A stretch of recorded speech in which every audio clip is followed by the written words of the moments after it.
പാപിയോട് ശിവൻ കൂടിയോ എന്നറിയില്ല. പക്ഷേ സൂചന മീനച്ചൂടിനെയും തിളച്ചുമറിഞ്ഞ പ്രചരണ യജ്ഞത്തിനും ബൂത്തിൽ ആളെ കൂട്ടാനായില്ല. 77.84% വോട്ടർമാരെത്തിയ 2019 കണക്കിലും താഴെയാണ് ഇക്കുറി വോട്ടിംഗ് ശതമാനമെന്നാണ് സൂചന. പലയിടത്തും പോളിംഗ് ഇനിയും അവസാനിച്ചിട്ടില്ല. കാടിളക്കി നാടിളക്കിയുള്ള പ്രചരണത്തിനൊടുവിൽ ആ ആവേശം വോട്ടർമാർ ഏറ്റെടുക്കാഞ്ഞത് എന്തുകൊണ്ട്? കേന്ദ്ര ഭരണവിരുദ്ധ വികാരമെന്ന പ്രചരണം ഏശിയില്ലേ? സംസ്ഥാന സർക്കാരിന്റെ ഭരണത്തെ വിലയിരുത്താൻ വോട്ടർമാർ ആവേശം കാട്ടിയില്ലേ? മോദിയുടെ ഗ്യാരണ്ടി വോട്ടർമാരുടെ മനസ്സിളക്കിയില്ലേ? തിരഞ്ഞെടുപ്പ് പൂരം കൊടിയിറങ്ങുമ്പോൾ ഒരു തരംഗവും കൺമുന്നിലില്ലേ? പോളിംഗ് പൂരത്തിനിടയിൽ ഇടതുമുന്നണി convener E P Jayarajan, BJP നേതാവ് പ്രകാശ് ജാവദേക്കർ കൂടിക്കാഴ്ച വിവാദം വെടിക്കെട്ടിന് തീ കൊളുത്തിയ ദിനം കൂടിയായിരുന്നു ഇന്ന്. EP വോട്ടെടുപ്പ് ദിനത്തിൽ പാർട്ടിയെയും മുന്നണിയെയും വെട്ടിലാക്കിയോ? ജനാധിപത്യത്തിനും മതേതരത്വത്തിനും വോട്ട് എന്ന സഭാ നേതാക്കളുടെ പ്രതികരണത്തിലെ രാഷ്ട്രീയ സൂചന എന്ത്? മുഖ്യ ചോദ്യം ഇതാണ്. മനക്കണക്കിൽ ആര് മുന്നിൽ?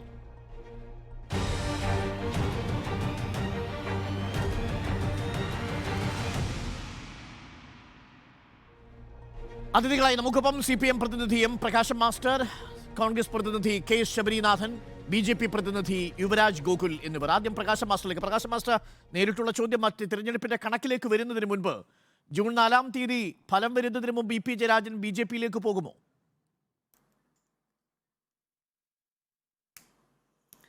ഈ തെരഞ്ഞെടുപ്പിന് കേവലം 10 മണിക്കൂർ മാത്രമുള്ള സന്ദർഭത്തിൽ ഇങ്ങനെ ഒരു കാര്യം ഉയർന്നു വരുന്നത് ഒരു വലിയ ഗൂഢാലോചനയുടെ ഭാഗമായിട്ടായിരിക്കാനേ സാധ്യതയുള്ളൂ. അത് യഥാർത്ഥത്തിൽ ഇപ്പോൾ തെരഞ്ഞെടുപ്പിൻ്റെ പ്രവർത്തനം തുടങ്ങിയിട്ട് ഏതാണ്ട് ഒരു 3 മാസക്കാലമല്ലോ.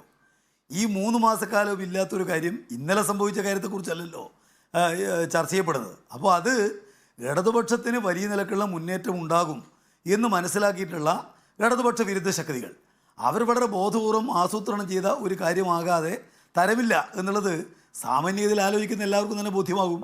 തെരഞ്ഞെടുപ്പിന് തൊട്ട് മുമ്പ് അതൊരു വലിയ ചർച്ചാ വിഷയമാക്കണമെന്ന് പ്രകാശ് ജാവദേക്കറെ കാണുന്നു, തന്റെ മകന്റെ ഫ്ളാറ്റിൽ വെച്ച് കാണുന്നു, കൊച്ചുമകന്റെ പിറന്നാളിന് വന്നപ്പോൾ കണ്ടു തുടങ്ങിയ കാര്യങ്ങൾ ഇന്ന് വിശദീകരിച്ചു. അതൊക്കെ യഥാർത്ഥത്തിൽ നമുക്ക് വിശ്വസിക്കാൻ കഴിയുന്നതാണോ? മുഖ്യമന്ത്രിക്ക് പോലും അതിൽ വിശ്വാസമില്ല. പിണറായി വിജയൻ പറഞ്ഞത് ഇവൻ പാപിയോട് കൂടിയാൽ ഈ ശിവനും പാപിയായിടും എന്നാണ്. എന്ന് പറഞ്ഞാൽ വേണ്ടത്ര ജാഗ്രത കാണിച്ചില്ല എന്നത് വ്യക്തമല്ലേ അക്കാര്യത്തിൽ? അത് പുറത്തു വരുമ്പോൾ സ്വാഭാവികമായും LDF-ന്റെ ഒപ്പം നിൽക്കേണ്ട ചില ന്യൂനപക്ഷ വോട്ടുകളെങ്കിലും മറിച്ചു പോവില്ലേ? അല്ല, അതായിരിക്കാം ഈ ചർച്ച ഉയർത്തി കൊണ്ടുവരുന്നവരുടെ ലക്ഷ്യം. ബഹുമാനപ്പെട്ട മുഖ്യമന്ത്രി ഒരു കാര്യം കൂടി പറഞ്ഞു. പ്രകാശ് ജാവദേക്കറെ കണ്ടു എന്ന കാര്യത്തിൽ എന്തെങ്കിലും അസ്വാഭാവികമായിട്ടൊന്നുമില്ല, പരസ്പര രാഷ്ട്രീയ നേതാക്കന്മാർ കാണും എന്നുള്ള കാര്യത്തെ പറഞ്ഞത് നിങ്ങൾ മറച്ചു വെക്കുന്നത് അത് മറച്ചു വെക്കേണ്ട കാര്യമില്ലല്ലോ. പക്ഷേ പ്രകാശം മാസ്റ്റർ നോക്കൂ, തന്റെ ഫ്ളാറ്റിൽ താൻ ക്ഷണിക്കാതെ വളരെ പെട്ടെന്ന് കേരളത്തിന്റെ കൂടി ചുമതലയുള്ള ഈ പ്രകാശ് ജാവദേക്കർ എത്തുന്നു. ആ ഫ്ളാറ്റിൽ, മകന്റെ ഫ്ളാറ്റിലേക്ക് എത്തുകയാണ്. അതൊരു വളരെ അസാധാരണമായൊരു സാഹചര്യമല്ലേ? കേരളത്തിൽ ഏതെങ്കിലും ഒരു CPM നേതാവിന്റെ വീട്ടിലേക്ക് ഒരാവശ്യവുമില്ലാതെ ഒരു BJP നേതാവ് എത്തിച്ചേരുകയും അവിടെ വെച്ച് സംഭാഷണം നടത്തുകയും ഒക്കെ ചെയ്ത് തിരിച്ചു പോവുകയാണ്. ഇത് മറ്റൊരു നേതാവിന്റെ കാര്യത്തിലും അത് സംഭവിച്ചിട്ടില്ല. അല്ല, വീട്ടിലേക്ക് വരിക എന്നുള്ളതല്ലല്ലോ ഉണ്ടായിട്ടുള്ളത്. ഇപ്പോ കേൾക്കാം, അങ്ങേക്ക് പറയാം. ഇതില് ഏതെങ്കിലും ഒരു വീട്ടിനകത്ത് വന്നു പോയി കണ്ടതിനെ സംബന്ധിച്ചല്ലല്ലോ നടന്നിരിക്കുന്ന ചർച്ച. രാഷ്ട്രീയ നേതാക്കന്മാർ ചിലപ്പോൾ യാത്രക്കിടയിൽ അല്ലെങ്കിൽ ചിലപ്പോൾ ചില പൊതുപരിപാടികൾക്കിടയിൽ അതുപോലെ താമസത്തിനിടയിലൊക്കെ തന്നെ പരസ്പരം ഇപ്പോൾ ഗസ്റ്റ് ഹൗസിൽ ആളുകൾ താമസിക്കുന്നു. എല്ലാ പാർട്ടിക്കാരും താമസിക്കുമല്ലോ. അവരവിടെ നിന്ന് പരസ്പരം കണ്ടാൽ മിണ്ടാതെ പോവുകയാണ് ചെയ്യുക. അങ്ങനെയല്ലല്ലോ. അപ്പോൾ വളരെ ആസൂത്രിതമായ നിലക്ക് ഒരു തീരുമാനമെടുത്ത് മുൻകൂട്ടി കാര്യങ്ങൾ ആലോചിച്ച് അങ്ങനെ ഉണ്ടായ ഒന്നാണ് എന്നുള്ളത് അല്ല എന്ന കാര്യം EP ജയരാജനെ പറഞ്ഞിട്ടുണ്ടല്ലോ. അത് അവിശ്വസിക്കേണ്ട കാര്യം എന്നുള്ളത്.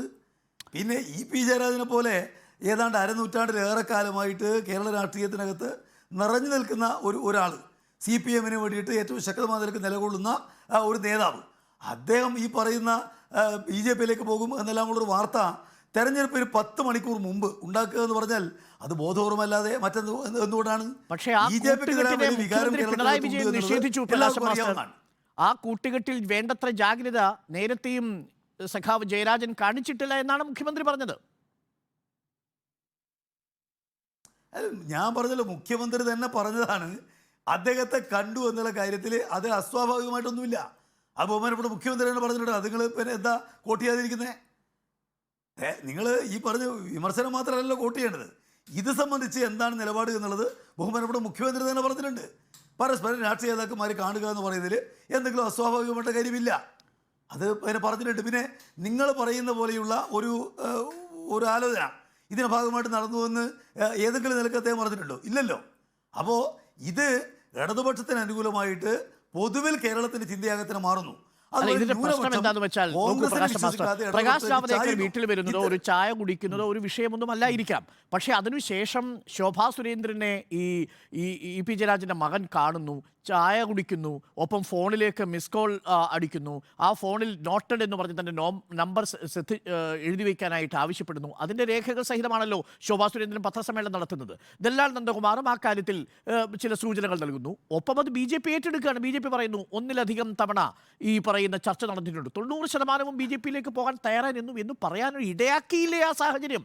അത് ഇന്നത്തെ ദിവസം LDF വളരെ ബുദ്ധിമുട്ടി തങ്ങൾക്ക് സ്വാധീനമുണ്ടാക്കാൻ ശ്രമിക്കുന്ന ഒരു ന്യൂനപക്ഷത്തിന്റെ വോട്ട് ബാങ്കിനെ അത് ഭിന്നിപ്പിക്കാൻ പോലും ഒരു ആശങ്കയുണ്ടാക്കാൻ ഈ വിവാദം ഇടയാക്കില്ലേ പ്രകാശം മാസ്റ്റർ?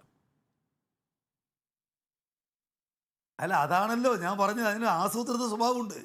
തെരഞ്ഞെടുപ്പിന് 10 മണിക്കൂർ മുമ്പ് ഇത്തരമൊരു വാർത്ത വരുന്നതിന് ഒരു ആസൂത്രണമുണ്ട് എന്നുള്ളത് കാര്യങ്ങളെക്കുറിച്ച് അറിയുന്ന ആർക്കാണ് മനസ്സിലാകുന്നത്?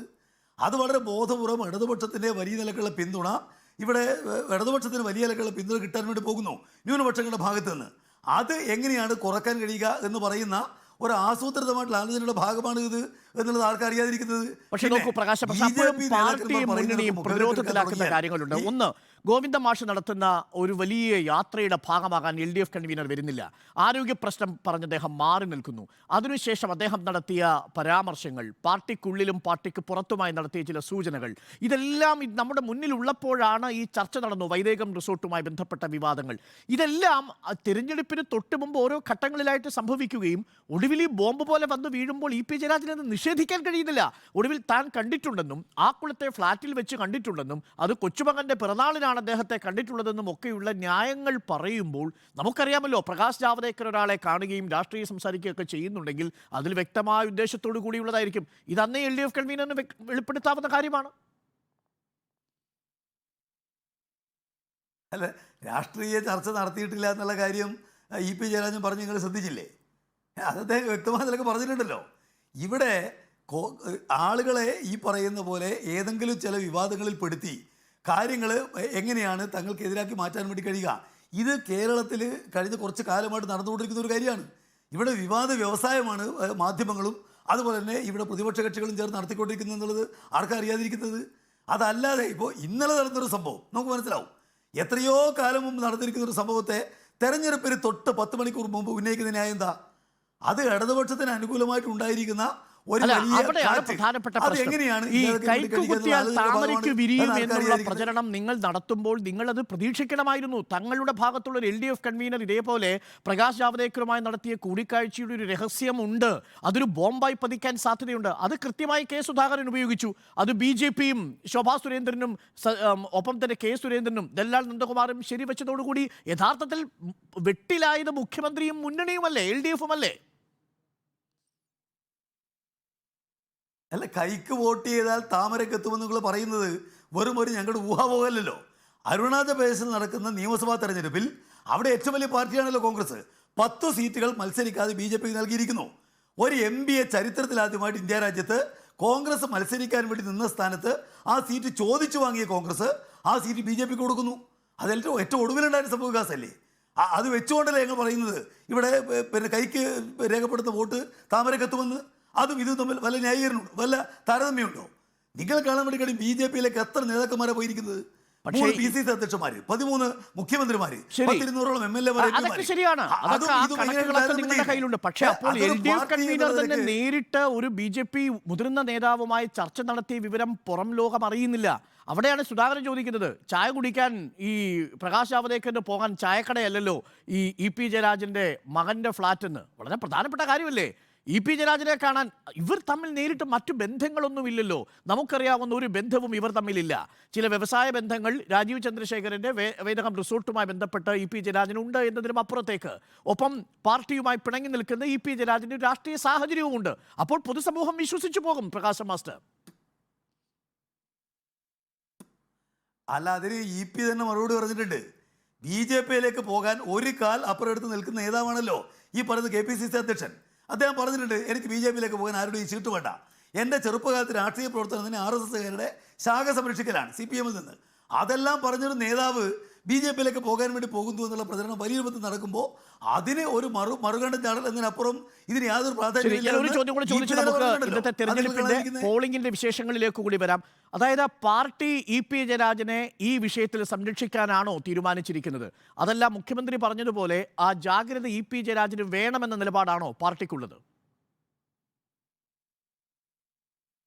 അല്ല, ഇതിൽ ഏതാണ് നിലപാട് എന്നതിനെ സംബന്ധിച്ച് ഒരാലോചന നടത്തിയിട്ട് പറയേണ്ടത് പാർട്ടിയാണ്. അതിൽ പറയാനുള്ള ചില കാര്യങ്ങൾ ബഹുമാനപ്പെട്ട മുഖ്യമന്ത്രി പറഞ്ഞിട്ടുണ്ട്. അതിനപ്പുറം എന്തെങ്കിലും കാര്യങ്ങൾ വേണമോ എന്ന് തീരുമാനിക്കുന്ന പാർട്ടിയാണ്. ശരി, ഒരു കാര്യം കൂടി ഇന്നത്തെ ദിവസമെങ്കിലും ഈ വിവാദം ഒരു തരത്തിലുള്ള ആശങ്കയുണ്ടാക്കിയിട്ടുണ്ട് വോട്ടർമാർക്കിടയിൽ, പ്രത്യേകിച്ച് ന്യൂനപക്ഷ വോട്ടർമാർക്കിടയിൽ എന്ന് അങ്ങ് സമ്മതിക്കല്ലേ പ്രകാശ് മാസ്റ്റർ? അത് ഉണ്ടാക്കാൻ വേണ്ടി കോൺഗ്രസും BJPയും ചില മുഖ്യധാരാ മാധ്യമങ്ങളും ചേർന്ന് തയ്യാറാക്കിയ ഒരു അജണ്ടയാണിത് എന്നുള്ളതാണ് വസ്തുത. അത് ഉണ്ടാക്കാൻ വേണ്ടി തന്നെയാണ്. പക്ഷേ അത് വേണ്ടത്ര ഫലിച്ചിട്ടില്ല എന്ന് ഇന്നത്തെ തെരഞ്ഞെടുപ്പിനുള്ള ആളുകളുടെ പോളിംഗ് കൃത്യമായി രേഖപ്പെടുത്തുന്നു. അതായത് പോളിംഗ് ശതമാനം കഴിഞ്ഞ തവണത്തെ പോലെ 77% മുകളിലേക്ക് പോകാതിരിക്കുന്നത് വലിയ രീതിയിലുള്ളൊരു തരംഗം കഴിഞ്ഞ തവണ രാഹുൽ ഗാന്ധി ഉണ്ടാക്കിയ ശബരിമലയിലെ വിശ്വാസവുമായി ബന്ധപ്പെട്ടുണ്ടാക്കിയ രാഷ്ട്രീയ തരംഗം പോലെ ഒരു തരംഗം 2024 ഇല്ല എന്നാണ് പ്രകാശ് മാസ്റ്റർ പറയുന്നത്. അല്ല, എന്തായാലും ഒരു കോൺഗ്രസ് അനുകൂല തരംഗം ഈ തെരഞ്ഞെടുപ്പിൽ ഇല്ല എന്നുള്ളത് വളരെ വളരെ വ്യക്തമാണ്. ഞങ്ങൾ പോളിംഗ് ബൂത്തിൽ നിന്ന് നേരിട്ട് ഇങ്ങോട്ടേക്ക് വരികയാണല്ലോ.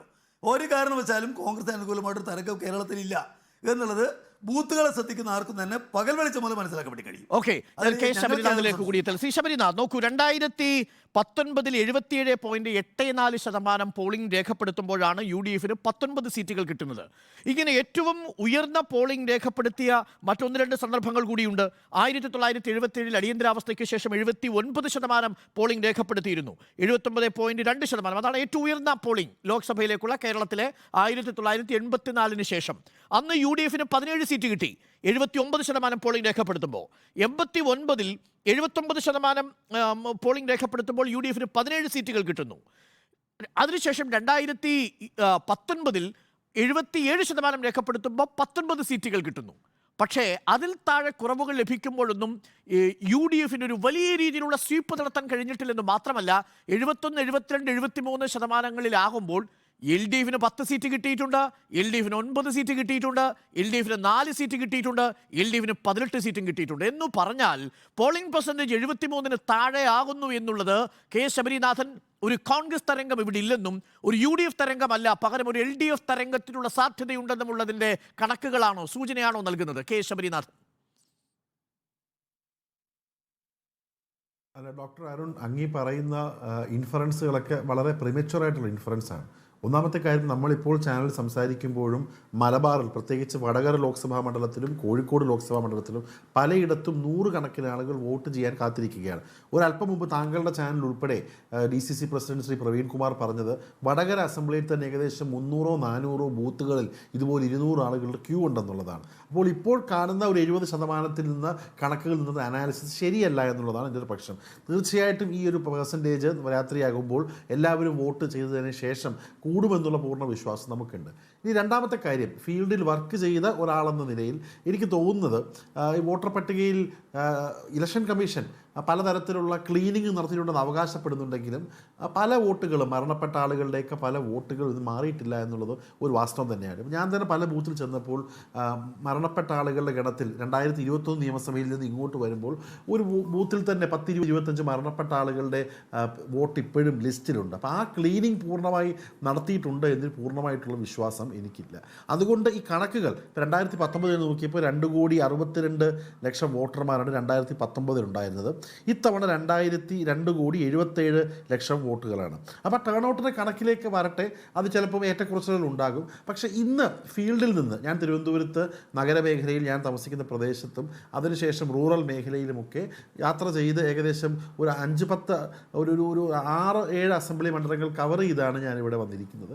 എനിക്ക് തോന്നുന്നു കോൺഗ്രസിനും UDFിനും അനുകൂലമായിട്ടുള്ള ഒരു വലിയ ഫാക്ടർ അവിടെയുണ്ട്. ജനങ്ങളോട് സംസാരിക്കുമ്പോൾ, ജനങ്ങളെ കാണുമ്പോൾ എനിക്ക് തോന്നുന്നത് പലയിടത്തും നമ്മൾ സംഘടിതമായി വോട്ടുകൾ എത്തിക്കാൻ പറ്റാത്ത സ്ഥലങ്ങളിൽ പോലും ജനങ്ങൾ ബസ് പിടിച്ചും കാറ് പിടിച്ചും 50-60 കിലോമീറ്ററുകൾ താണ്ടി വോട്ട് ചെയ്യാൻ വേണ്ടി വന്നിട്ടുണ്ട്.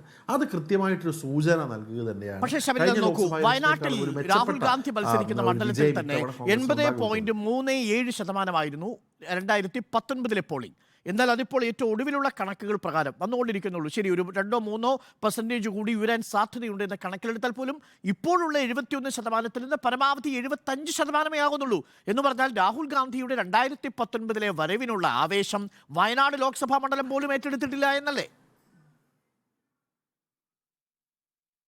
അല്ല, എനിക്ക് തോന്നുന്നത് അതിനകത്ത് തീർച്ചയായിട്ടും ഈ പെർസെൻറ്റേജിനേക്കാളും ചെയ്ത വോട്ടുകളുടെ എണ്ണം കണ്ടുകൊണ്ട് ഒരു അഭിപ്രായം പറയാൻ ഞാൻ താല്പര്യപ്പെടുന്നത്. പക്ഷെ അതൊരിക്കലും രാഹുൽ ഗാന്ധിയുടെ എതിരെയുള്ള, എനിക്ക് തോന്നുന്നു CPM എതിരെ ഒരു വലിയ ഫീൽഡ് ഗ്രൗണ്ടിലുണ്ട്. നമ്മൾ എന്തു പറഞ്ഞാലും വലിയൊരു വിരുദ്ധത ഇടതുപക്ഷ വോട്ടർമാർക്കിടയിൽ തന്നെയുണ്ട്.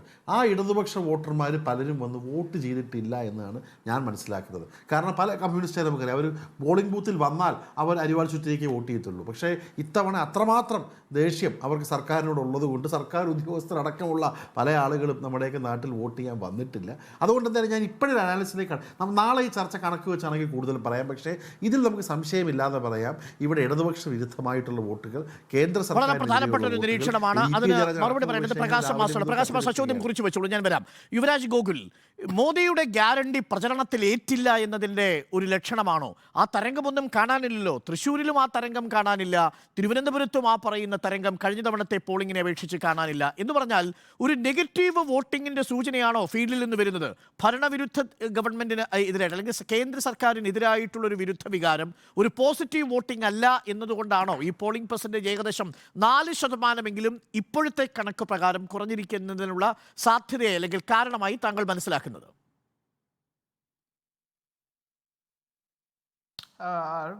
തീർച്ചയായിട്ടും നമ്മളെ സംബന്ധിച്ചിടത്തോളം, രാഷ്ട്രീയം വളരെ സൂക്ഷ്മമായിട്ട് നിരീക്ഷിക്കുന്നവരെ സംബന്ധിച്ചിടത്തോളം പോളി കുറയുന്നു എന്നുള്ളത് തീർച്ചയായിട്ടും അത്ര നല്ല സൂചകമല്ല. ഒരു ജനാധിപത്യ വ്യവസ്ഥയിൽ എല്ലാവരും പോൾ ചെയ്യണം എന്നാണ് എല്ലാവരും ആഗ്രഹിക്കുന്നത്. പോളി കുറഞ്ഞിട്ടുണ്ട്, അത് സംഭവം സത്യം തന്നെയാണ്. പക്ഷേ നമ്മൾ ഫീൽഡിൽ വർക്ക് ചെയ്തിട്ടാണല്ലോ വരുന്നത്. അപ്പോൾ ഈ പോളിംഗ് കുറഞ്ഞ ആശങ്ക കൊണ്ട് തന്നെ ഞാൻ പലയിടത്തും വിളിച്ചു. ഇപ്പോൾ ഉദാഹരണം, നമ്മളെ സംബന്ധിച്ചിടത്തോളം നമ്മൾ ഏറ്റവും അധികം ആശങ്കപ്പെടുന്നത് നമ്മുടെ ശക്തി കേന്ദ്രങ്ങളിൽ പോളിംഗ് കുറയുന്നോ ഇല്ലയോ എന്നുള്ളതായിരിക്കും. ഇപ്പോൾ ഞാൻ വിളിക്കുന്ന നമ്മുടേതായ ശക്തി കേന്ദ്രങ്ങളിലായിട്ടുള്ള ബൂത്തുകളിൽ എല്ലാത്തിലും തന്നെ എല്ലാവരും വലിയ ആത്മവിശ്വാസം പ്രകടിപ്പിക്കുകയാണ്. നമ്മുടെ വോട്ടുകളെല്ലാം തന്നെ എത്തിയിട്ടുണ്ട്, നമ്മൾ ഉദ്ദേശിച്ച വോട്ടുകളെല്ലാം തന്നെ പോളിംഗ് ബൂത്തുകളിൽ എത്തിയിട്ടുണ്ട് എന്നുള്ളതാണ് എല്ലാ മേഖലയും. ഇപ്പോൾ തിരുവനന്തപുരം സെൻട്രലിൽ നമ്മുടെ ബൂത്തുകളിലായിരുന്നാലും ശരി, നിയമമണ്ഡലത്തിലെ നമ്മുടെ ബൂത്തുകളിലായാലും വട്ടിയൂർക്കാവിലായിരുന്നാലും എല്ലായിടത്തുനിന്നും നമുക്ക് കിട്ടുന്നൊരു ഇൻപുട്ട് എന്ന് പറഞ്ഞു കഴിഞ്ഞാൽ നമ്മുടേതായ വോട്ടുകളെല്ലാം തന്നെ പോൾ ചെയ്യിക്കാൻ സാധിച്ചിട്ടുണ്ട്. പിന്നെ പലയിടത്തും എന്താണ്, ഇപ്പോൾ ഉദാഹരണം ബാലരാമപുരത്തൊക്കെ ഞാൻ വിളിച്ചപ്പോൾ അവർ പറയുന്നതെന്ന് പറഞ്ഞു കഴിഞ്ഞാൽ ഇടതുപക്ഷത്തിൻ്റെ ക്യാമ്പിലും UDFൻ്റെ ക്യാമ്പിലും ഒരു നിസ്സംഗതയുണ്ടായിരുന്നു. അവരൊന്നും വലുതായിട്ട് ഈ ആൾക്കാരെ പോളിംഗ് ബൂത്തിൽ എത്തിക്കാൻ വേണ്ടിയിട്ട് വാഹനങ്ങൾ അറേഞ്ച് ചെയ്യുന്നൊന്നും കണ്ടില്ല. ബട്ട് നമ്മുടെ ബൂത്തുകളെല്ലാം ലൈവായിരുന്നു എന്നുള്ളൊരു ഇൻഫർമേഷനാണ് എനിക്ക് അവിടെ നിന്ന് ലഭിച്ചത്. ചിലപ്പോൾ ഇടതുപക്ഷത്തിനും UDFനും മറിച്ചൊരു അഭിപ്രായം ഉണ്ടായിരിക്കും, അല്ല ഞങ്ങൾ വർക്ക് ചെയ്തു എന്നുള്ളത്. പക്ഷേ ഞങ്ങളെ സംബന്ധിച്ചിടത്തോളം ഞങ്ങൾ പൂർണ്ണമായിട്ട് ആത്മവിശ്വാസത്തിൽ തന്നെയാണ്. ഇത് തന്നെയാണ് തൃശ്ശൂരിലെ അവസ്ഥ. കണക്ക് വരുമ്പോൾ 72%, ഒരുപക്ഷെ 73-74% ആയേക്കാം വരുന്ന മണിക്കൂറുകളിൽ ആ ക്യൂ നിൽക്കുന്ന അകത്തത്ര അടക്കം ചില ക്യൂകൾ കാണുന്നുണ്ട്. പക്ഷേ അപ്പോഴും കഴിഞ്ഞ തവണ പാലക്കാട് രേഖപ്പെടുത്തിയത് 77.77%. അങ്ങനെ വന്നാൽ പോലും ഒരു 4% കുറവ് പാലക്കാട് ഉണ്ടാവും. തൃശ്ശൂരിലാണെങ്കിൽ ഇത്തവണ രേഖപ്പെടുത്തിയിരിക്കുന്നത് ഇപ്പോഴുള്ള കണക്ക് പ്രകാരം 71%. അതൊരു പക്ഷേ 74-75 ആയാൽ പോലും കഴിഞ്ഞ തവണ തൃശ്ശൂർ രേഖപ്പെടുത്തിയത് 77.94%. അപ്പോൾ ഈ കണക്കുകളിൽ മോദി ഗ്യാരണ്ടിയോ സുരേഷ് ഗോപി തരംഗമോ രാജീവ് ചന്ദ്രശേഖർ തരംഗമോ ഒരു വലിയ രീതിയിൽ ജനങ്ങളെ ഇളക്കി മറിച്ച് പോളിംഗ് ബൂത്തിലേക്ക് കൊണ്ടുവരുന്ന തരത്തിൽ ഒരു തരംഗമായിട്ടില്ല എന്നത്. അതാണ് ഞാൻ ആവർത്തിച്ച് ചോദിക്കുന്നത്. മോദി ഗ്യാരണ്ടി എന്നുള്ളത് കേരളം തിരസ്കരിച്ചു. ഒരു കാര്യം ഞാൻ പറയാം. ഇന്നിപ്പോൾ സീറോ മലബാർ സഭ അധ്യക്ഷൻ മാർ റഫേ തട്ടിൽ പറഞ്ഞ വാചകം അങ്ങ് കേട്ടിട്ടുണ്ടാവും. മതേതരത്വം പോലെ ആവണം ഭരിക്കുന്ന സർക്കാരും എന്നുള്ളതാണ്. രണ്ടാമത്തത് ആൻഡ്രൂസ് താഴത്തിൽ പറഞ്ഞത് ഹൃദയത്തിലെ നോവാണ് മണിപ്പൂർ അടക്കമുള്ള വിഷയങ്ങൾ എന്നാണ്. അതായത് ഒരു സഭാധ്യക്ഷനും BJPക്ക് വോട്ട് നൽകണം എന്ന രീതിയിലുള്ള പരോക്ഷമായ ഒരു സൂചനയും നൽകിയില്ല. എല്ലാവരും പറയുന്നത് ജനാധിപത്യം, മതേതരത്വം, ഈ പറയുന്ന വർഗീയമായ പ്രശ്നങ്ങൾ ഉണ്ടാവാതെ സമാധാനത്തോടു കൂടി ജീവിക്കണം തുടങ്ങിയവയാണ്. എന്തിനേറെ സുകുമാരൻ നായർ പോലും പറയുന്നു ജനാധിപത്യം, മതേതരത്വം എന്നൊക്കെ. എന്ന് വെച്ചാൽ അതിൻ്റെ അർത്ഥം അതൊരു പരോക്ഷമായ സൂചനയായിരുന്നു കേരളം മോദി ഗ്യാരണ്ടിക്കെതിരെ നിൽക്കുന്നു എന്നൊരു നിലപാട്. ജനാധിപത്യം പുലരണം, മതനിരപേക്ഷത സമൂഹത്തിൽ ഉണ്ടാകണം എന്ന് പറഞ്ഞു കഴിഞ്ഞാൽ അത് മോദി ഗ്യാരണ്ടി തന്നെയാണ്. അത് മോദി ഗ്യാരണ്ടിക്ക് എതിരായിട്ടുള്ള ഒന്നാണെന്ന് ഞങ്ങൾ വിശ്വസിക്കുന്നില്ല. അത് മോദി ഗ്യാരണ്ടിക്കൊപ്പം തന്നെയാണെന്നുള്ളതാണ് ഞങ്ങൾ വിശ്വസിക്കുന്നത്. കാരണം ജനാധിപത്യം നിലനിൽക്കണം, മതനിരപേക്ഷത സമൂഹത്തിൽ ഉണ്ടാകണം. ഇത് രണ്ടും ഞങ്ങളും ആവശ്യപ്പെടുന്ന ഒരു കാര്യം തന്നെയാണ് അരുൺകുമാറെ. അപ്പോൾ അതുകൊണ്ട് തന്നെ ഞങ്ങളെ സംബന്ധിച്ചിടത്തോളം അത് ഒട്ടുമേ ആശങ്ക ഉണ്ടാക്കുന്ന തലത്തിലുള്ള ഒരു സ്റ്റേറ്റ്മെന്റ് ആയിട്ട് ഞങ്ങൾ അതിനെ കാണുന്നില്ല. ഞാൻ പറഞ്ഞ് കംപ്ലീറ്റ് ചെയ്തിട്ടില്ല. പറഞ്ഞത് ഈ തെരഞ്ഞെടുപ്പ് അവസാനത്തെ തെരഞ്ഞെടുപ്പ് ആവാതിരിക്കാനും വീണ്ടും വോട്ട് ചെയ്യാനും ഞാൻ ഈ തെരഞ്ഞെടുപ്പിൽ വോട്ടവകാശം വിനിയോഗിച്ചിരിക്കുന്നുവെന്നാണ്. അതെങ്ങനെയാണ് താങ്കൾ ഡീകോഡ് ചെയ്യുക? അല്ല, അത് അദ്ദേഹത്തിൻ്റെ വ്യക്തിപരമായ അഭിപ്രായമോ അല്ലെങ്കിൽ മറ്റെന്തെങ്കിലും ആയിരിക്കും. ഇപ്പം പലതരത്തിലുള്ള പ്രചരണങ്ങൾ ഇവിടെ നടക്കുന്നുണ്ടല്ലോ, പലതരത്തിലുള്ള പ്രചരണങ്ങൾ നടക്കുന്നുണ്ട്. ഇപ്പം കഴിഞ്ഞ ദിവസം അരുൺകുമാർ തന്നെ അത്തരത്തിലൊരു അർത്ഥം വരുന്ന തരത്തിലൊരു ഫേസ്ബുക്ക് പോസ്റ്റ് ഇട്ടിരിക്കുന്നത് ഞാൻ കുറച്ച് നേരത്തെ കണ്ടിരുന്നു. അപ്പോൾ അത് ആൾക്കാർക്ക് പലതരത്തിലുള്ള അവരുടേതായ അഭിപ്രായങ്ങളുണ്ടാകും, രാഷ്ട്രീയമായ റീഡിങ്സ് ഉണ്ടാകും, അതൊക്കെ വേറെ. ഞങ്ങളെ സംബന്ധിച്ചിടത്തോളം മതേതരത്വം പുലരണം അല്ലെങ്കിൽ ജനാധിപത്യം ഉണ്ടാകണമെന്നൊക്കെ പറയുന്നത് ഞങ്ങളെ സംബന്ധിച്ചിടത്തോളം അത്ര തെറ്റായിട്ടുള്ളൊരു കാര്യം അല്ലെങ്കിൽ ഞങ്ങൾക്കെതിരായിട്ടുള്ളൊരു കാര്യമാണെന്നൊന്നും ഞങ്ങൾ വിശ്വസിക്കുന്നില്ല. പിന്നെ മണിപ്പൂരിൽ സംഭവിച്ചത് ഹൃദയവേദനയാണെന്ന് പറഞ്ഞാൽ അത് അവർക്ക് മാത്രമല്ല, ഞങ്ങൾക്കും അത് ഹൃദയവേദനയാണ്. ഞങ്ങൾക്കും അത് ഹൃദയവേദന ഉണ്ടാക്കിയ ഒരു സംഭവം തന്നെയാണ്. ഞങ്ങൾ അതിനെ പരിഹരിക്കാൻ തന്നെയാണ് ശ്രമിച്ചിരിക്കുന്നത്. അല്ലാണ്ട് എത്രയോ എന്നാണ് നമ്മൾ പരിശോധിച്ചുകൊണ്ടിരിക്കുന്നത്. ഏറ്റവും ഒടുവിൽ 8:15 ആകുമ്പോൾ 70.35% കേരളത്തിന്റെ പോളിംഗ് പെർസെന്റേജ് ഇപ്പോൾ രേഖപ്പെടുത്തിയിരിക്കുന്നതായി കണക്കുകൾ വരുന്നത്. അതായത് കഴിഞ്ഞ തവണത്തെ അപേക്ഷിച്ച് ഏകദേശം 7% കുറവ് ഈ ഘട്ടത്തിലുണ്ട്. അന്തിമമായിട്ട് വരുമ്പോൾ ഇതിൽ നിന്ന് 2%, 3% കൂടിയാൽ പോലും 4 മുതൽ 5% വരെ കുറയാനുള്ള സാധ്യത തള്ളിക്കളയാൻ കഴിയില്ല. പ്രകാശ് മാസ്റ്റർ, നേരത്തെ ശബരിനാഥ് പറഞ്ഞൊരു പ്രധാനപ്പെട്ട കാര്യം, ഏതെങ്കിലും തരത്തിൽ ഇത്തവണ പോളിംഗ് പെർസെൻറ്റേജ് ഇടിഞ്ഞിട്ടുണ്ടെങ്കിൽ അത് 73-ലേക്കോ 72%-ലേക്കോ നിൽക്കുകയാണെങ്കിൽ അതിൻ്റെ അർത്ഥം ഈ സർക്കാരിൻ്റെ ഭരണവിരുദ്ധ വികാരത്തിൽ പ്രതിഷേധിച്ച് പാർട്ടി വോട്ടർമാരായിട്ടുള്ള ആളുകൾ ബൂത്തിലേക്ക് എത്തിയിട്ടില്ല. അവർ എത്താത്തത് കൊണ്ടാണ് പോളിംഗ് പെർസെൻറ്റേജ് കുറഞ്ഞിരിക്കുന്നതെന്ന്. എന്ന് പറഞ്ഞാൽ സംസ്ഥാന സർക്കാരിൻ്റെ ഭരണവിരുദ്ധ വികാരം അത് ഈ തെരഞ്ഞെടുപ്പിലെ കുറഞ്ഞ പോളിംഗ് വോട്ടായിട്ട് പ്രതിഫലിച്ചിരിക്കുന്നുവെന്നാണ് കെ എസ് ശബരിനാഥ് പറഞ്ഞിരിക്കുന്നത്. മറുപടി: സ്വപ്നം കാണാൻ എല്ലാവർക്കും അവകാശമുണ്ട്, അത് മറ്റൊരാൾക്ക് നിഷേധിക്കാൻ കഴിയില്ല. ഇടതുപക്ഷ ജനാധിപത്യ മുന്നണി തെരഞ്ഞെടുപ്പ് രംഗത്ത് വളരെ ഫലപ്രദമായി പ്രവർത്തിക്കുകയും അതിൻ്റെ ഫലം കൃത്യമായ നിലക്ക്, ഇപ്പം ഞങ്ങളൊക്കെ സംസ്ഥാനത്താകെയുള്ള പൊതുചിത്രം വരാതിരിക്കുന്നേ ഉള്ളൂ, ഞങ്ങളെല്ലാം പ്രവർത്തിക്കുന്ന മേഖലക്കകത്ത് ഞങ്ങൾ 101% ആ രംഗത്ത് ഇടതുപക്ഷത്തിൻ്റെ വോട്ടുകൾ പൂർണ്ണമായി ചെയ്തിട്ടുണ്ട് എന്നുള്ളത് ഞങ്ങൾക്ക് ഉറപ്പിച്ച് പറയാൻ കഴിയും. പിന്നെ ഇവിടെ ഇപ്പോൾ ഈ ജനാധിപത്യ മതേതരത്വം ഈ കാര്യങ്ങളെല്ലാം മോഡിക്ക് അവർ കൂടി ഉന്നയിക്കുന്ന മുദ്രാവാക്യമാണ് എന്ന കാര്യം പറഞ്ഞു കേൾക്കുമ്പോൾ യഥാർത്ഥത്തിൽ ഒരു തമാശയാണ് തോന്നുന്നത്. ഞാൻ ചോദിക്കട്ടെ, ഇന്ത്യ രാജ്യത്തിൻ്റെ 76 വർഷത്തെ സ്വാതന്ത്ര്യാനന്തര ചരിത്രത്തിൽ അടിയന്തരാവസ്ഥ കാലത്ത് ഒഴിച്ച് പാർലമെൻ്ററി ജനാധിപത്യം, മതനിരപേക്ഷത, ഇത് ഇത്രയേറെ ഗൗരവമായി ചർച്ച ചെയ്യപ്പെട്ട ഒരു തെരഞ്ഞെടുപ്പ് പറയുന്നുണ്ടോ? ഇന്ത്യക്കകത്ത് മാത്രമല്ല, ലോകത്താകെ ചർച്ച ചെയ്യപ്പെടുകയാണ്. എന്തുകൊണ്ട്? അതിൻ്റെ കടക്കൽ കത്തിവെക്കുന്ന ഗവൺമെൻറ്റാണ് 10 കൊല്ലമായിട്ട് കേന്ദ്രം ഭരിക്കുന്ന BJPയുടെ സംഘപരിവാർ ഗവൺമെൻറ്. ഇപ്പോൾ മതനിരപേക്ഷത ഇതുപോലെ വെല്ലുവിളിച്ച മറ്റൊരു ഗവൺമെൻറ് ഉണ്ടോ? ന്യൂനപക്ഷത്തെ ഇതുപോലെ വേട്ടയാടാൻ ശ്രമിച്ച മറ്റൊരു ഗവൺമെൻറ് ഉണ്ടോ? എന്നിട്ട് അതുപോലെ പാർലമെൻ്ററി ജനാധിപത്യം 176 പേരെ ഒന്നിച്ച് സസ്പെൻഡ് ചെയ്തിട്ട്, അതുപോലെ തന്നെ തെരഞ്ഞെടുപ്പിൽ ഭൂരിപക്ഷമില്ലാത്ത ഒരുപാട് സ്റ്റേറ്റുകളിൽ MLA-മാരെ വിലക്ക് വാങ്ങിച്ച് ഗവൺമെൻറ് ഉണ്ടാക്കിയിട്ട് പാർലമെൻ്ററി ജനാധിപത്യത്തെ സംരക്ഷിക്കാനാണ് ഞങ്ങൾ നിൽക്കുന്നത് എന്ന് പറഞ്ഞാൽ അതെങ്ങനെയാണ് ആളുകൾക്ക് വിശ്വസിക്കാൻ വേണ്ടി കഴിയുക? എന്നിട്ട് ഈ അവമതിപ്പെല്ലാം ഒരു പൂമാലയായിട്ട് എടുത്തണിയുന്നു ഇവിടെ യുവരാജ് എന്നുള്ളത് അത്ഭുതകരമായിട്ടൊരു കാര്യമാണ്. പക്ഷേ ജനാധിപത്യത്തിനും മതേതരത്വത്തിനുമാണ് വോട്ട് കൊടുത്തിരിക്കുന്നതെങ്കിൽ സ്വാഭാവികമായും വോട്ടർമാർ കേട്ടിരിക്കാൻ സാധ്യതയുള്ളത് രാഹുൽ ഗാന്ധിയുടെ ഭാരത് ജോഡോ ന്യായയാത്രയിലെ മുദ്രാവാക്യങ്ങളായിരിക്കില്ലേ? അതായിരിക്കില്ല. എന്തുകൊണ്ടെന്ന് പറഞ്ഞാൽ ഇവിടെ ഇപ്പോൾ മതനിരപേക്ഷത വെല്ലുവിളിക്കപ്പെടുന്ന ഒരുപാട് സന്ദർഭങ്ങൾ, ബാബരി മസ്ജിദ് പൊളിക്കുന്നത്, അവിടെ ക്ഷേത്രം പണിയുന്നത്, അവിടുത്തെ പ്രാണപ്രതിഷ്ഠാ ചടങ്ങ്, അതുപോലെ തന്നെ ഇസ്രയേലുമായിട്ട് ബന്ധപ്പെട്ട വിഷയം, അതുപോലെ തന്നെ മണിപ്പൂരുമായി ബന്ധപ്പെട്ട വിഷയം. ഞാൻ ചോദിക്കട്ടെ, ഏത് വിഷയത്തിലാണ് ന്യൂനപക്ഷത്തിന് അനുകൂലമായിട്ട് ശക്തമായ നിലപാടെടുക്കാൻ വേണ്ടിയിട്ട് കോൺഗ്രസിനായത്? ഏറ്റവും ഒടുവിൽ CAA വിഷയത്തിനകത്ത് ഒരു ശക്തമായ നിലപാടെടുക്കാൻ കഴിഞ്ഞോ? പിന്നെ മതനിരപേക്ഷത സംരക്ഷിക്കുന്ന കാര്യത്തിൽ കോൺഗ്രസിനെ എങ്ങനെയാണ് ആശ്രയിക്കാനാവുക? വെറുതെ വർത്തമാനം പറയുന്നതുകൊണ്ട് മാത്രം കാര്യമില്ലല്ലോ. രാജ്യത്തിനകത്ത് നടക്കുന്ന സംഭവവികാസങ്ങളിൽ ഇന്ത്യൻ നാഷണൽ കോൺഗ്രസ് എന്ന് പറയുന്ന മുഖ്യ പ്രതിപക്ഷ പാർട്ടി മതേതരത്വം സംരക്ഷിക്കാനല്ല, ഹിന്ദുത്വത്തെ സംരക്ഷിക്കുന്ന BJPയുടെ കൂടെ അവർക്ക് സഹായകമായിട്ട് നിൽക്കാനാണ് ശ്രമിക്കുന്നത് എന്നുള്ള കാര്യം വളരെ വ്യക്തമല്ലേ? പാർലമെൻറ്റ് ജനാധിപത്യത്തെ വെല്ലുവിളിക്കുമ്പോൾ എന്താ നിലപാട്? ഞാൻ ചോദിക്കട്ടെ, ഇവിടെ NIA നിയമത്തിനകത്ത് ഭേദഗതി വന്നു. BJP ഇവിടെ കോൺഗ്രസിന്റെ പിന്തുണയോടുകൂടിയല്ലേ അത് പാസ്സായത്? അത് രാജ്യത്തിന്റെ ജനാധിപത്യം രക്ഷിക്കാൻ വേണ്ടിയായിരുന്നു എന്ന് അവർക്ക് പറയാൻ വേണ്ടി കഴിയുമോ? അതുപോലെ തന്നെ ജമ്മു കാശ്മീരിന്റെ പ്രത്യേക പദവി ഇല്ലാതാക്കി ശക്തമായ നിലയ്ക്ക് നിലപാട് സ്വീകരിക്കാൻ കോൺഗ്രസിനായോ? അപ്പോൾ പാർലമെന്റ് ജനാധിപത്യമാവട്ടെ മതനിരപേക്ഷതയാവട്ടെ അതിനെ സംരക്ഷിക്കുന്ന കാര്യത്തിൽ കോൺഗ്രസിന് കരുത്തില്ല. രാഹുൽ ഗാന്ധി ഉൾപ്പെടെയുള്ള കോൺഗ്രസ് നേതൃത്വത്തിന് അക്കാര്യത്തിൽ ജാഗ്രതയില്ല എന്നുള്ള കാര്യം പകൽ വെളിച്ചം പോലെ വ്യക്തമാണ്. അതിനുവേണ്ടി ആകാവുന്ന രൂപത്തിൽ ഏറ്റവും ഫലപ്രദമായിട്ട് നിലകൊണ്ടത് ഇടതുപക്ഷമാണ് എന്നുള്ളത് ആർക്കാ സംശയം? ഇടതുപക്ഷത്തിന് കരുത്തേറിയ ഒരു നാടാണ് കേരളം.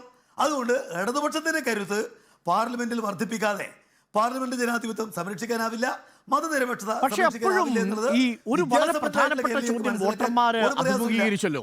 ഈ ലോക്സഭാ തെരഞ്ഞെടുപ്പിൽ ഇടതുമുന്നണിക്ക് വോട്ട് നൽകുകയാണെങ്കിൽ ഏതെങ്കിലും തരത്തിൽ ഏറ്റവും വലിയ ഒറ്റക്കക്ഷിയാവാനുള്ള കോൺഗ്രസിന്റെ അവകാശത്തെ അല്ലെങ്കിൽ അവസരത്തെ തങ്ങൾ നശിപ്പിക്കുകയാണ് എന്ന് വോട്ടർമാർ തിരിച്ചറിഞ്ഞിട്ടുണ്ടാവില്ലേ?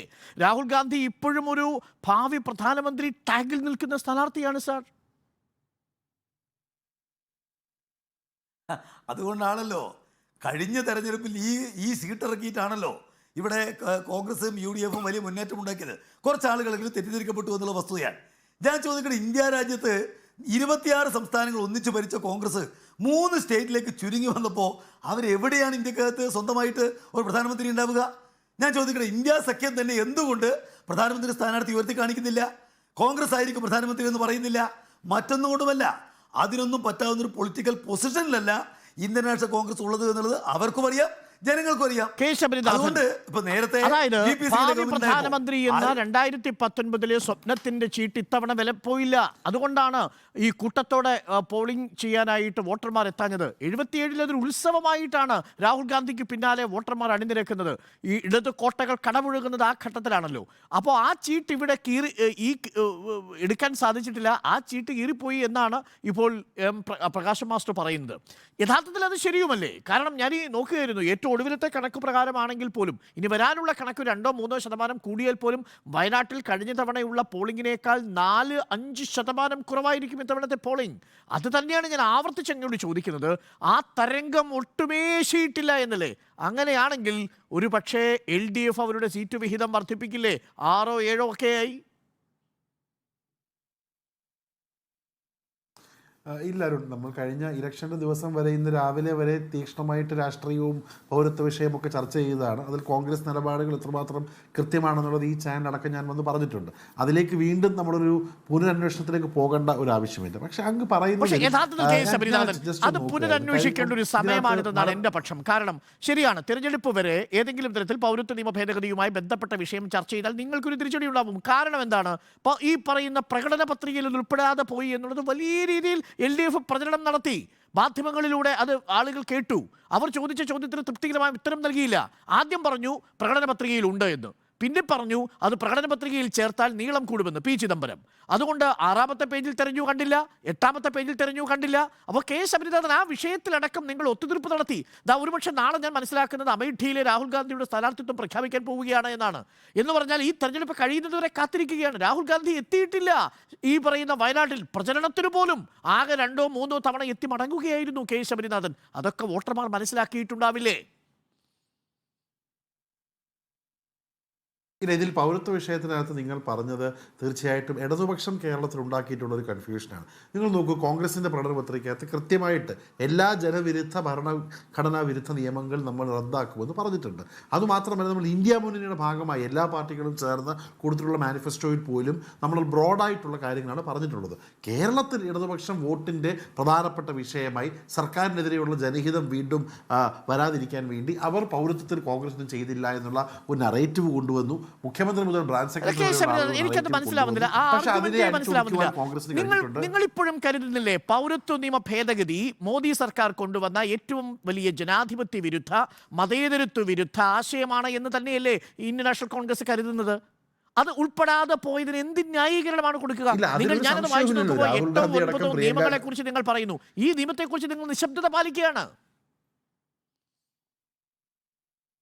ഇതിനെ വളരെ കൃത്യമായിട്ട് പ്രവർത്തി കൊണ്ട് ശ്രീ രാഹുൽ ഗാന്ധിയും പ്രിയങ്ക ഗാന്ധിയും ശ്രീ ചിദംബരവും അതോടൊപ്പം ഖാർഗേജി അടക്കമുള്ള ആളുകൾ കൃത്യമായി ഇവിടെ ഒന്ന് പറഞ്ഞതല്ലേ. കേരളത്തിലെ ജനങ്ങളുടെ മുന്നിൽ, നിങ്ങളടക്കമുള്ള പത്രക്കാരുടെ മുന്നിൽ, അവസാനമായി തിരുവനന്തപുരത്ത് നടന്ന KPCC പ്രസ് മീറ്റ് അടക്കം കൃത്യമായിട്ട് കോൺഗ്രസ് നേതാക്കൾ അത് കൃത്യമായിട്ട് പറയുമ്പോൾ അതിൽ പകരം ഒരു അഷുറൻസിൻ്റെ ആവശ്യം നിങ്ങൾക്കില്ല. നിങ്ങൾ മനസ്സിലാക്കേണ്ടത് നമ്മുടെ ഭരണം വരുമ്പോൾ നിങ്ങൾ കാണാൻ പോകുന്നൊരു കാര്യം കൂടിയാണ്. പക്ഷേ അതിനെ ഒരു നറേറ്റീവ് സെറ്റ് ചെയ്തുകൊണ്ട് വോട്ടിന് വേണ്ടി CPM കാര്യങ്ങൾ ചെയ്തു. അതെന്ത് വരും എന്നുള്ളത് ഇപ്പോൾ എന്തായാലും വോട്ട് വെട്ടിയില്ലേ നമുക്ക് ജൂൺ 4 കാണാൻ കഴിയും. നിങ്ങൾ പറഞ്ഞ അനാലിസിസ് നോക്കുമ്പോൾ പെട്ടെന്ന് എൻ്റെ മനസ്സിൽ വന്നൊരു കോൺസ്റ്റിറ്റ്യുവൻസിയാണ് പൊന്നാനി.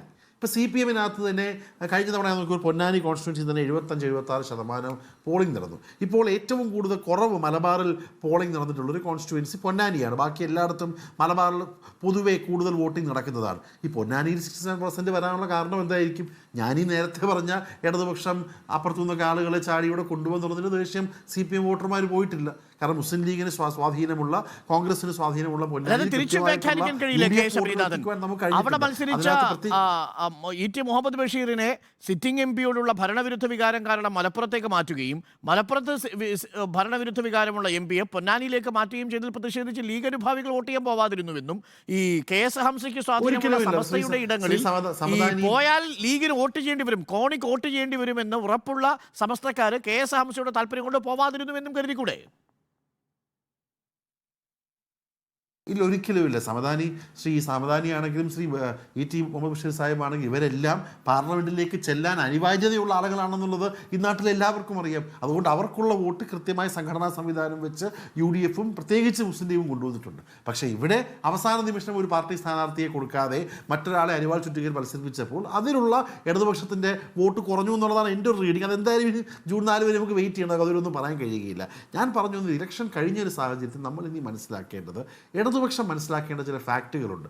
ഇന്ന് രാവിലെ തന്നെ EP ജയരാജനെ പോലെ പാർട്ടിയുടെ ഒരു നേതാവ് അഡ്വാൻസ് ആയിട്ട് വന്ന് പറയുകയാണ് ഞാനിന്ന് ജാവദേക്കർ കണ്ടു എന്നുള്ളത്. ആ അഡ്വാൻസ് ആയിട്ട് പറഞ്ഞതിൻ്റെ കാരണം എന്തായിരിക്കും? അല്ലെങ്കിൽ ഒരുപക്ഷെ ജാവദേക്കർ ഫോട്ടോയെ പറ്റി ഇറക്കുമായിരിക്കും. അതുകൊണ്ടായിരിക്കും അദ്ദേഹം അഡ്വാൻസ് ആയിട്ട് വന്ന് ഇലക്ഷൻ്റെ ദിവസം തന്നെ രാവിലെ പറഞ്ഞത് ഒരു ഭയപ്പാടോടുകൂടി തന്നെയാണ്.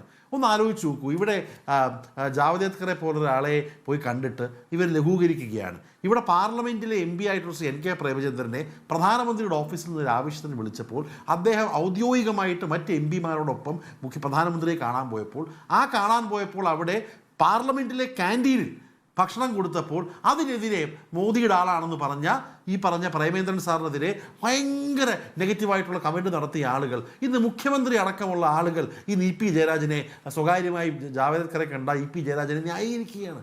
ഈ ഇടതുപക്ഷത്തിൻ്റെ മൂല്യച്യുതിക്കെതിരെ ജനങ്ങൾ വോട്ട് ചെയ്തിട്ടില്ല. ഇന്ന് രാവിലെ TV ഓൺ ചെയ്ത് നല്ല കമ്മ്യൂണിസ്റ്റുകാർ EP ജയരാജൻ വരെ കൃത്യമല്ല EP ജയരാജൻ്റെ മകൻ്റെ ബിസിനസ് ട്രാൻസാക്ഷൻസ്, ഇവിടെ വൈദേഹം റിസോർട്ടിനെ ഈ പറഞ്ഞ നമ്മുടെ നിരാമയ വാങ്ങിക്കുന്നു, അതടക്കം അദ്ദേഹം നവകേരള സദസ്സിന് വന്നില്ല. അദ്ദേഹം പലയിടങ്ങളിലും ഈ പറഞ്ഞ പല പ്രോഗ്രാമുകൾക്കും അദ്ദേഹം വിസിബിളി ആബ്സെൻ്റ് ആയിരുന്നു. അദ്ദേഹം മുഖ്യമന്ത്രി കണ്ണൂരുള്ളപ്പോൾ അദ്ദേഹം എറണാകുളത്താണ്, ദല്ലാൽ നന്ദകുമാറിനെ കാണാൻ പോകുന്നു. അപ്പോൾ അതിനകത്തുള്ള ഏറ്റവും സോഫ്റ്റ് ടാർഗറ്റ് EP ജയരാജനാണെന്നുള്ളത് എല്ലാവർക്കും അറിയാവുന്ന കാര്യമാണ്. അതിനെപ്പോലും ഇടതുപക്ഷം ന്യായീകരിക്കുകയാണ്. NK പ്രേമേന്ദ്രൻ എന്നുള്ളൊരു MP ഇന്ത്യയുടെ പ്രധാനമന്ത്രി വിളിച്ചപ്പോൾ മറ്റ് പാർട്ടികളുടെ MP മാരോടൊപ്പം അദ്ദേഹത്തിനോടൊപ്പം ഊണ് കഴിച്ചതിനെ ഇത്രയധികം വക്രീകരിച്ച് CPMൻ്റെ ആളുകൾ, ഇന്ന് പ്രിയപ്പെട്ട പ്രകാശ് മാസ്റ്റർ അടക്കമുള്ള ആളുകൾ EP ജയരാജനായിട്ട് ന്യായീകരിക്കുന്നത് കാണുമ്പോൾ ഇത് തന്നെയാണ് ഇടതുപക്ഷത്തിൻ്റെ തകർച്ച എന്ന് സാധാരണ ആളുകൾ പറയുന്നത്. എന്തായാലും ജനങ്ങൾ അതിനുള്ള മറുപടി നൽകിയിട്ടുണ്ട്. ആ മറുപടി UDFന് അനുകൂലമായിരിക്കും എന്നുള്ള പൂർണ്ണ വിശ്വാസം നമുക്കുണ്ട്. കണക്കുകളുടെ കൂടുതൽ കാര്യങ്ങൾ കൃത്യമായി വരുമ്പോൾ പറയാനാണ് ഞാൻ. ശരി യുവരാജ്, നോക്കൂ, ഈ മോദിയുടെ ഗ്യാരണ്ടി എന്നുള്ള വലിയ പ്രചരണം തുടർച്ചയായിട്ട് നടത്തിയപ്പോൾ അത് ശരിക്കും തിരിച്ചടിച്ചിരുന്നു. ആളുകൾ തിരിച്ചു ചോദിക്കാൻ തുടങ്ങിയില്ലേ, പെട്രോളിൻ്റെ വില കുറച്ചോ നിങ്ങൾ, ഗ്യാരണ്ടി എവിടെ? ഡീസലിൻ്റെ വില കുറച്ചോ നിങ്ങൾ, ഗ്യാരണ്ടി എവിടെ? ഗ്യാസിൻ്റെ വില കുറച്ചോ നിങ്ങൾ, ഗ്യാരണ്ടി എവിടെ? 2 കോടി തൊഴിൽ, ഗ്യാരണ്ടി എവിടെ? ഇതൊക്കെ അടിസ്ഥാനമായി താഴെത്തട്ടിലുള്ള വോട്ടർമാർ ചോദിക്കുകയും ചർച്ച ചെയ്യുകയും ചെയ്തത് ഈ തെരഞ്ഞെടുപ്പിൽ നിങ്ങൾക്ക് തിരിച്ചടിയായിട്ടുണ്ടോ? ഈ വോട്ടർ ടേൺ ഔട്ട് കുറഞ്ഞതിൽ ഒരു പരാജയം നിങ്ങൾ കാണുന്നുണ്ടെങ്കിൽ. രണ്ടാമത്തെ ഒരു പ്രധാനപ്പെട്ട കാര്യം, LDF UDFും പരസ്പരം മത്സരിക്കുകയാണ്. ഏറ്റവും കൂടുതൽ മോദി വിമർശനം ആര് നടത്തുന്നു എന്നതിൻ്റെ പേരിൽ. അത് കേരളത്തിലെ താഴെത്തട്ടിൽ വരെ സാധാരണക്കാരായ ആളുകളുടെ ഉള്ളിലേക്ക് നിരന്തരം ഈ ആശയങ്ങൾ പ്രവഹിപ്പിക്കാൻ LDFനും UDFനും കഴിഞ്ഞതുകൊണ്ടായിരിക്കുമോ മോദി സർക്കാരിന് വോട്ടുകുത്താൻ വേണ്ടി പോളിംഗ് ബൂത്തിലേക്ക് ജനങ്ങൾ എത്താഞ്ഞത്? അരുൺ ഇപ്പം ഉന്നയിച്ച വിഷയങ്ങളുണ്ടല്ലോ, ആ വിഷയങ്ങൾ ചർച്ചയായതാണ് ഞങ്ങളുടെ വിജയമെന്നാണ് ഞങ്ങൾ വിശ്വസിക്കുന്നത്. കാരണം അതിൻ്റെ അകത്ത് ഇവർ നടത്തിയിരുന്ന കുപ്രചരണങ്ങളിലെ മുഴുവനും കൃത്യമായ ക്ലാരിറ്റി, പെട്രോൾ ഡീസൽ വിലയിൽ തുടങ്ങി ഏറ്റവും അവസാനം അരുൺകുമാർ പറഞ്ഞ വിഷയത്തിൽ വരെ ജനങ്ങളുടെ മുമ്പിൽ കൃത്യമായി കൺവിൻസിംഗ് ആയിട്ട് മറുപടി പറയാൻ ഞങ്ങൾക്ക് സാധിച്ചു എന്നുള്ളത് കൊണ്ട് തന്നെയാണ് ജൂൺ 4-ാം തീയതി വോട്ടെണ്ണി കഴിയുമ്പോൾ ഡോക്ടർ അരുൺകുമാർ ഉൾപ്പെടെ ഞെട്ടുന്ന തലത്തിലുള്ള മുന്നേറ്റം കേരളത്തിൽ BJP നടത്താൻ പോകുന്നത് എന്ന് ഞാൻ ഈ നിമിഷം അരുൺകുമാറിൻ്റെ ഈ ഫ്ലോറിൽ ഉറപ്പിച്ചു പറയുന്നത്. ഞങ്ങൾക്ക് അത്രയും ആത്മവിശ്വാസം ഉണ്ടെന്നേ. ഞങ്ങൾ അത്രയും ഗംഭീരമായ പ്രകടനം ഗ്രൗണ്ടിൽ നടത്തിയിട്ടുണ്ട്. ഞങ്ങൾക്ക് ആ കാര്യത്തിൽ 100% ഉറപ്പുണ്ട്.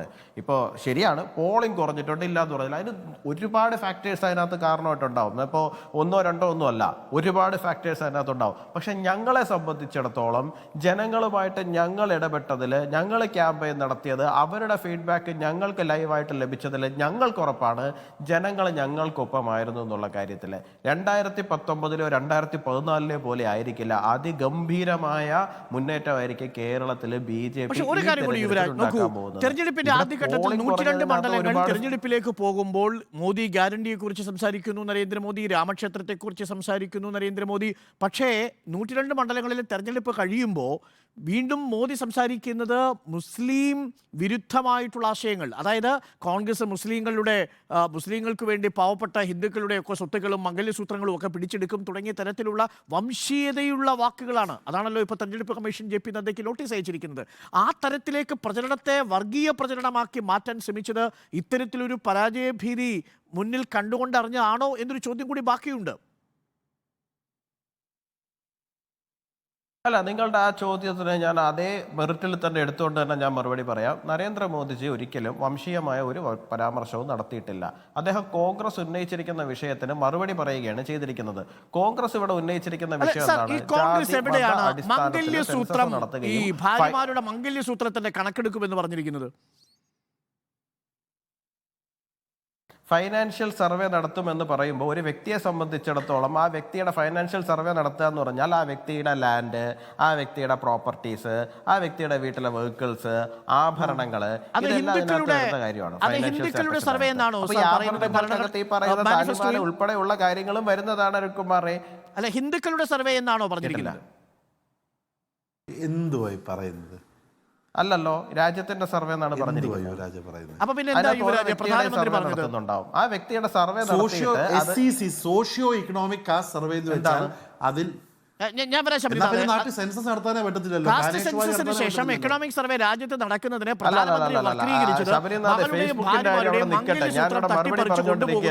പ്രിയങ്ക ഗാന്ധി നടത്തിയിരിക്കുന്ന ഒരു സ്പീച്ച് ഉണ്ട്. പ്രിയങ്ക ഗാന്ധി അരുൺകുമാർ, നിങ്ങൾ അങ്ങനെ പറയരുത്. എനിക്ക് അതിന് മറുപടി കൃത്യമായിട്ട് പറയണം. രാഹുൽ ഗാന്ധി നടത്തിയിരിക്കുന്ന സ്പീച്ചിൽ ഏത് വിഭാഗത്തിന്റെ, ഏത് വർഗത്തിന്റെ കയ്യിൽ, ഏത് വിഭാഗത്തിന്റെ കയ്യിലാണ് ഈ സ്വത്തിരിക്കുന്നതെന്ന് അറിയണമെന്നാണ് പറഞ്ഞിരിക്കുന്നത്. പ്രിയങ്ക ഗാന്ധി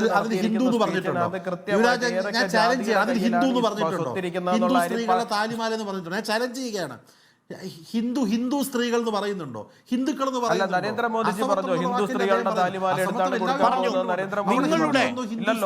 അല്ലല്ല, ഞാൻ ചോദിക്കേണ്ട താലിമാല എടുത്താണ് കൊടുക്കുന്നത്. മുസ്ലിങ്ങൾക്ക് കൊടുക്കും. എവിടെ പറഞ്ഞു? മുസ്ലിങ്ങൾ എന്ന വാക്ക് കൊടുക്കുമെന്ന് പറഞ്ഞോ? മുസ്ലിം എന്ന വാക്ക് ഉപയോഗിക്കുന്നു. അവരെന്നും നമ്മളെന്നും പറഞ്ഞു. ആരാണ് അവർ, ആരാണ് നമ്മൾ? പ്രധാനമന്ത്രി പറഞ്ഞ അവരാര്, നമ്മളാര്? പ്രധാനമന്ത്രി പറഞ്ഞിരിക്കുന്നത് വളരെ സ്പഷ്ടമായിട്ട് തന്നെ പ്രധാനമന്ത്രി പറഞ്ഞിരിക്കുന്നത് ഇവര് കൊണ്ടുവരാൻ പോകുന്ന ഈ സാധനം ജാതി മത അടിസ്ഥാനത്തിലാണ് വിഭജിക്കുവാൻ വേണ്ടിയിട്ട് പോകുന്നത്. ഈ ജാതി മത അടിസ്ഥാനത്തിൽ വിഭജിക്കുമെന്ന് പറഞ്ഞതാരാണ്? പ്രധാനമന്ത്രിയാണോ പറഞ്ഞത്, അതോ രാഹുൽ ഗാന്ധിയാണോ പറഞ്ഞത്? കഴിഞ്ഞ 5 സ്റ്റേറ്റിലെ തെരഞ്ഞെടുപ്പ് നടന്നല്ലോ. മധ്യപ്രദേശ്, രാജസ്ഥാൻ, ഛത്തീസ്ഗഡ്. വളരെ നമ്മൾ സ്പെസിഫിക്കലി അവിടെയാണ് 3 എന്ന് പറഞ്ഞത്. ഈ തെരഞ്ഞെടുപ്പുകളിൽ മുഴുവനും രാഹുൽ ഗാന്ധി പറഞ്ഞ എന്താണ്? സെൻസസ് നടത്തും, ഏറ്റവും കൂടിയ കമ്മ്യൂണിറ്റിക്കായിരിക്കും ഏറ്റവും കൂടുതൽ ഷെയറിനുള്ള പങ്ക് എന്നാണ് രാഹുൽ ഗാന്ധി പറഞ്ഞിരിക്കുന്നത്. നിഷേധിക്കാൻ കഴിയുമോ?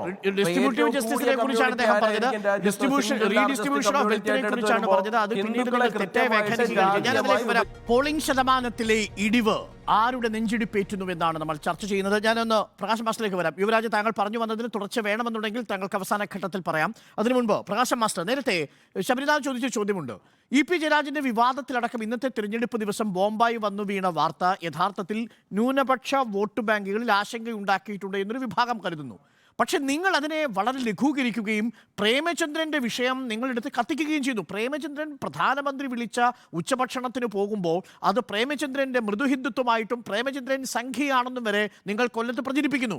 അതേസമയം സ്വന്തം മകന്റെ ഫ്ളാറ്റിലേക്ക് പ്രകാശ് ജാവദേക്കറിനെ പോലെ ഇത്തരത്തിൽ നീക്കങ്ങൾ നടത്തുന്ന BJPയുടെ സമുന്നതരായൊരു നേതാവിനെ നിങ്ങളുടെ LDF കൺവീനർ ക്ഷണിച്ച് ചായ കൊടുക്കുമ്പോൾ അതിലൊരു സംഘിത്വവും നിങ്ങൾക്ക് തോന്നുന്നതുമില്ല. ഇത് ഇരട്ടത്താപ്പല്ലേ ശ്രീ പ്രകാശ മാസ്റ്റർ?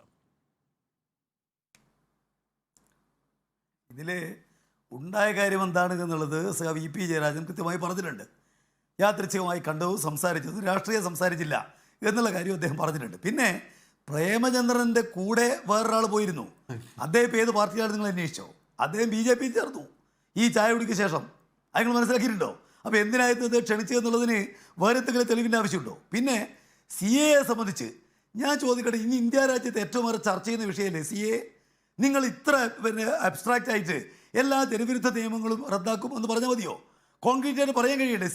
ഞാൻ അതിലേക്ക് വരാം. അതിന് മുമ്പ് പ്രകാശ് മാസ്റ്റർ നേരത്തെ ചോദിച്ചത് എനിക്ക് തൃപ്തികരമായ ഉത്തരം കിട്ടിയില്ല. കാരണം ഇപ്പോഴും പ്രേമചന്ദ്രൻ സംസാരിക്കുന്നത് മോദിക്കെതിരെ, BJPക്കെതിരെ, അതും പാർലമെന്റിൽ സംസാരിച്ചതിന് തെളിവുകൾ ഉള്ളപ്പോഴാണ് ഒരു ഉച്ചഭക്ഷണം എടുത്തുകാട്ടി ഈ തെരഞ്ഞെടുപ്പിന്റെ പ്രചരണ വേളയിൽ പ്രേമചന്ദ്രനെ സംഖ്യയാക്കാൻ ശ്രമം നടത്തുന്നത്. മറുഭാഗത്ത് അങ്ങനല്ല. അങ്ങ് പറഞ്ഞപ്പോൾ അത്ര നിഷ്കളങ്കമൊന്നുമല്ല. ഈ പ്രകാശ് ജാവദേക്കർ തിരുവനന്തപുരത്തേക്ക് വരുമ്പോൾ കഴക്കൂട്ടം കഴിയുമ്പോൾ LDF കൺവീനറിനെ വിളിക്കുന്നു. ബ്രോ താങ്കൾ ഇവിടെയുണ്ട് എന്ന് ചോദിക്കുന്നു. ഞാൻ ആക്കുളത്താണെന്ന് പറയുന്നു. ഞാൻ ആ വഴിയെ വരുന്നത്, ഒരു ചായ തരാമോ എന്ന് ചോദിക്കുന്നു. പിന്നെന്താ വന്നാൽ ചായ തരാമെന്ന് പറയുന്നു. അങ്ങനെ ആക്കുളത്തെത്തി ചായ കുടിക്കുന്നു, ലുലുമാള് കാണുന്നു, ഈ തടാകം കാണുന്നു. കൊള്ളാമല്ലോ, സുന്ദരമായ സ്ഥലമാണ് കേരളം എന്ന് പറയുന്നു. എന്നാൽ ഞാൻ പോകട്ടെ എന്ന് പറഞ്ഞു പോയതല്ല. അങ്ങനെ ചായ കുടിക്കാൻ വേണ്ടി പ്രകാശ് ജാവദേക്കറിന് വരാവുന്നൊരു സ്ഥലവുമല്ലല്ലോ ആക്കുളത്തെ ഈ മകന്റെ വീട്. അപ്പോൾ ഇതിന് മുന്നിൽ ചില കൂടിയാലോചനകൾ നടന്നിട്ടുണ്ട് ഈ വീട്ടിലേക്ക് ക്ഷണിക്കാൻ. ക്ഷണിച്ചപ്പോൾ അവർ നടത്തിയ സംഭാഷണം എന്തെന്നുള്ളത് മാത്രമേ ഇനി പുറത്തു വരാനുള്ളൂ. എത്ര ന്യായീകരിക്കുമ്പോഴും പ്രകാശ് ജാവദേക്കറുമായി നടത്തിയ കൂടിക്കാഴ്ച ഇന്നത്തെ ദിവസം EP ജയരാജന് സമ്മതിക്കേണ്ടി വന്നു. അതാണ് നേരത്തെ ശബരിനാഥ് പറഞ്ഞതുപോലെ. ഇല്ലെങ്കിൽ ചിത്രങ്ങൾ പുറത്തു വരും.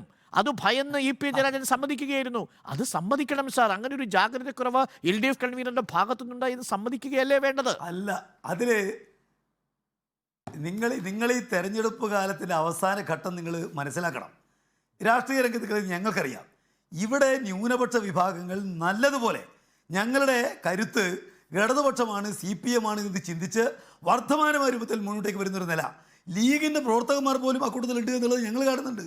അങ്ങനെ ഒരു നിലയെ മറികടക്കാൻ എന്താണ് കാര്യം എന്ന് ആലോചിച്ചപ്പോഴാണ് ഇങ്ങനൊരു വിഷയം വരുന്നത്. ഞാൻ ചോദിക്കട്ടെ, എന്തുകൊണ്ട് ഈ കാര്യം നേരത്തെ ഉന്നയിച്ചില്ല?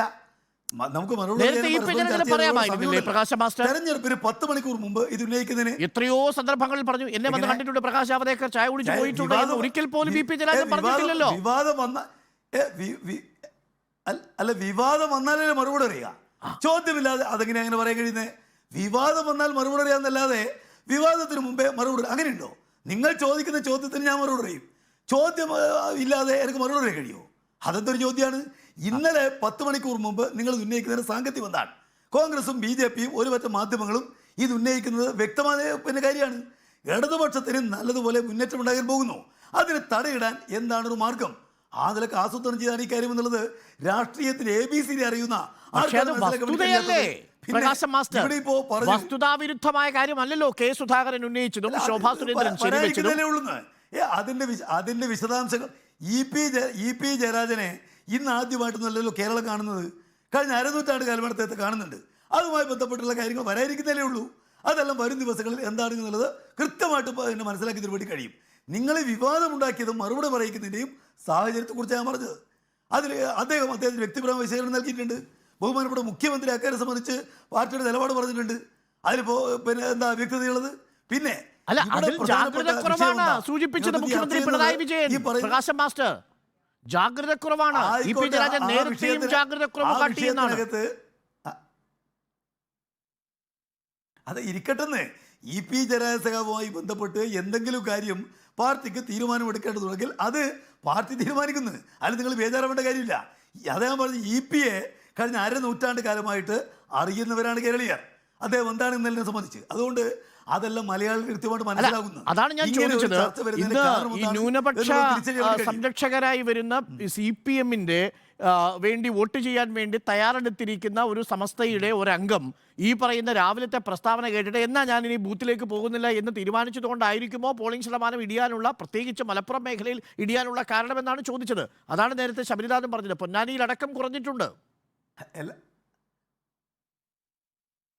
അല്ല എന്ന് പറഞ്ഞാൽ ഇപ്പോൾ UDF ഭാഗമായി നിൽക്കുന്ന ലീഗ് CAA വിഷയത്തിനകത്ത് കോൺഗ്രസ് കാണിക്കുന്ന കടുത്ത വഞ്ചന. അവർ ഈ പ്രകടനപത്രികയിൽ ഇക്കാര്യം പറയുന്നില്ല, ഇതുമായി ബന്ധപ്പെട്ട പോരാട്ടങ്ങളിൽ പങ്കെടുക്കുന്നില്ല, അവർ ഒരു സ്റ്റേറ്റ് ഗവൺമെൻറ്റും ഈ കാര്യം സംബന്ധിച്ച് കോടതിയിൽ പോകുന്നില്ല, അവർ ഒരു നിയമസഭയിൽ വിളിച്ചു ചേർത്ത് CAA വേണ്ടെന്ന് പറയുന്നില്ല. അതെല്ലാം പറയുന്നത് കേരളവും കേരളത്തിന് ആദരണീയ മുഖ്യമന്ത്രി പിണറായിയുമാണ് എന്ന് അറിയുന്ന കടുത്ത ലീഗുകാർക്ക് പോയിട്ട് LDF വോട്ട് ചെയ്യാൻ കഴിയില്ല എന്ന് വിചാരിച്ച് പോകാതിരുന്നൂടെ? ഓക്കെ, ശരി ശബരിനാഥ്, വളരെ പെട്ടെന്ന് ഒരു മറുപടി. എനിക്ക് സമയം കുറച്ചേ ഉള്ളൂ. ഒരൊറ്റ കാര്യം കൂടി. ആലപ്പുഴയിൽ നിങ്ങളുടെ AICCയുടെ സംഘടനാ ചുമതലയുള്ള ജനറൽ സെക്രട്ടറി മത്സരിക്കുന്ന ആലപ്പുഴയിൽ കഴിഞ്ഞ തവണത്തെ അപേക്ഷിച്ച് ഏകദേശം 5% കുറവാണ് പോളിംഗിൽ രേഖപ്പെടുത്തിയിരിക്കുന്നത്.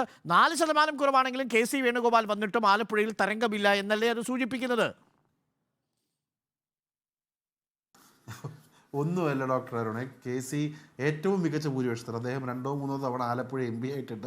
അതിനേക്കാളും വലിയ ഭൂരിപക്ഷത്തിൽ ശ്രീ KC വേണുഗോപാൽ അവിടെയുള്ള 7 അസംബ്ലിയിൽ ലീഡ് ചെയ്ത് ഏറ്റവും മികച്ച ഭൂരിപക്ഷത്തിൽ വിജയിക്കാൻ പോവുകയാണ്. രണ്ടാമത്തെ കാര്യം, എനിക്ക് ഒറ്റ കാര്യമേ മാഷിനോട് ചോദിക്കണം. മാഷിൻ്റെ വീട് അഴീക്കോടാണ്. നാളെ ഈ ജാവദേക്കർ തിരുവനന്തപുരത്ത് കിടന്ന് കറങ്ങി അദ്ദേഹം കണ്ണൂരിൽ നിന്ന് പോകുന്ന വഴിക്ക് അങ്ങയെ വിളിച്ച് അഴീക്കോടുള്ള അങ്ങയുടെ വീട്ടിൽ കയറി ചായ കുടിക്കാനും അല്ലെങ്കിൽ ചോദിച്ചാൽ അങ്ങ് സമ്മതിക്കൂ?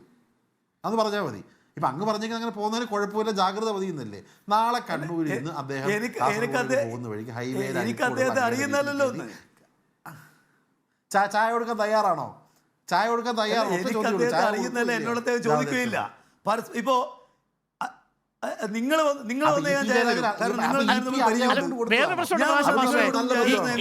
LDF കൺവീനറായ EP ജയരാജന് ഏതർത്ഥത്തിലാണ് പ്രകാശ് ജാവദേക്കർ പരിചയപ്പെട്ടിട്ടുണ്ടാവുക? വ്യവസായ വകുപ്പ് മന്ത്രിയായിരുന്ന സമയത്ത് ചിലപ്പോൾ പരിചയപ്പെട്ടിട്ടുണ്ടാവും എന്നതിലും അപ്പുറത്തേക്ക് ഇപ്പോൾ അദ്ദേഹത്തിന് ആ ചുമതല പോലും ഇല്ല. BJP നേതാവുമായി സംസാരിക്കേണ്ട ഒരു ചുമതലയും ഇല്ലല്ലോ അദ്ദേഹത്തിന്. അത് അദ്ദേഹത്തോട് ചോദിച്ചാൽ മതി. ഞാൻ പറഞ്ഞത് ഇവിടെ ഇപ്പോൾ പരസ്പരം ആളുകൾ പരിചയപ്പെടുന്നതിനിപ്പോൾ ഇന്ത്യയിലാകെ അറിയപ്പെടുന്ന നേതാവാണ് EP ജയരാജൻ. അദ്ദേഹം പാർട്ടിയുടെ കേന്ദ്ര കമ്മിറ്റി അംഗമാണ്. ആ പരിചയമുണ്ട് എങ്ങനെ പരിചയപ്പെട്ടതെന്ന് നിങ്ങൾക്ക് ചോദിക്കാം. ഞാൻ പറയുന്നത് ശബരിനാഥ് കണ്ണൂർ വരുമ്പോൾ എൻ്റെ വീട്ടിലേക്ക് വരുന്നു എന്ന് പറഞ്ഞാൽ വരണ്ടെന്ന് ഞാൻ പറയില്ല. അദ്ദേഹത്തിന് ചായ കൊടുക്കാതിരിക്കുകയില്ല. അതൊരു മഹാ അന്യായമായിട്ട് എൻ്റെ പാർട്ടി കണക്കാക്കും എന്ന് ഞാൻ വിചാരിക്കുന്നു. ഓക്കെ, ശരി. ഞാൻ ചർച്ച ഇവിടെ അവസാനിപ്പിക്കുമ്പോൾ യുവരാജ്, ഏറ്റവും ഒടുവിൽ ഈ പോളിംഗ് പെർസെൻറ്റേജ് കുറയുമ്പോൾ സാധാരണയുള്ള കണക്ക് കൂട്ടൽ ഭരണവിരുദ്ധ വികാരം ഇല്ലാത്തതുകൊണ്ട് പോളിംഗ് പെർസെൻറ്റേജ് കുറഞ്ഞു നിൽക്കുന്നു എന്നൊരു പരമ്പരാഗതമായിട്ടുള്ള രാഷ്ട്രീയ നിരീക്ഷകരുടെ ഒരു ആശയമുണ്ട്. അത് കേന്ദ്രത്തിലാണോ സംസ്ഥാന സർക്കാരിനാണോ ബാധകമാവുക? അങ്ങനെയുണ്ടെങ്കിൽ അല്ല, പരമ്പരാഗതമായിട്ട് കേരളത്തിൽ കണ്ടുകൊണ്ടിരിക്കുന്ന തെരഞ്ഞെടുപ്പ് റിസൾട്ടുകളെ മുഴുവൻ അട്ടിമറിക്കുന്ന റിസൾട്ടാണ് വരാൻ പോകുന്നത്. അതിൻ്റെ ഒരു പരിച്ഛേദം, അതിൻ്റെ ഒരു റിഫ്ലക്ഷൻ മാത്രമാണ് നമ്മൾ ഇപ്പോൾ കണ്ടിട്ടുള്ളതെന്ന് മാത്രമേ ആ വിഷയത്തിൽ എനിക്ക് പറയാനുള്ളൂ. ജൂൺ 4 നിങ്ങളെല്ലാം ഞെട്ടും, ഉറപ്പാണ്. Thank you Yuvraj, thank you Prakash master, thank you Sabaritha ചർച്ചയിൽ പങ്കുചേർന്നതിന്. ഏറ്റവും ഒടുവിലുള്ള കണക്ക് പ്രകാരം 75% അടുക്കുന്നു എന്നാണ് നമ്മൾ മനസ്സിലാക്കുന്നത്. പ്രത്യേകിച്ച് ആലപ്പുഴയിലടക്കം 74% മുകളിലേക്ക് എത്തിയിട്ടുണ്ട് പോളിംഗ് പെർസെൻറ്റേജ് എന്നുള്ളതാണ്. പക്ഷേ അപ്പോഴും 77.84% എന്ന 2019 പോളിംഗ് ശതമാനത്തോടടുക്കുമോ എന്നാണ് എല്ലാവരും കാത്തിരിക്കുന്നത്. 3%-എങ്കിലും കുറവുണ്ടെങ്കിൽ തരംഗമില്ല എന്നാണോ അതിൻ്റെ സൂചന എന്നാണ് നമ്മൾ പരിശോധിച്ചത്.